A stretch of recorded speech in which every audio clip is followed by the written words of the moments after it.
اور جب اللہ تعالیٰ جنت میں سب سے پہلے اپنا دیدار کرائے گا سب کو جنت میں، بھائیو یہ تو کوئی زندگی کوئی نہیں ہے. جب مال جمع ہوتا ہے تو موت آ چکی ہوتی ہے.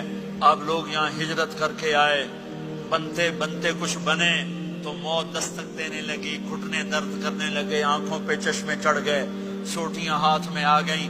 جب مال سے نفع اٹھانے کا وقت آیا تو موت سر پہ آ گئی. یہاں کے ہر انسان اس مشکل میں گرفتار ہے.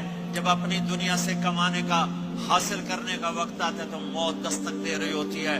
اور موت تھوڑا پیچھے ہٹ جائے تو بڑھاپا تنگ کرنے آ جاتا ہے، بیماریاں تنگ کرنے آ جاتی ہیں، پریشانیاں سر پہ آ جاتی ہیں.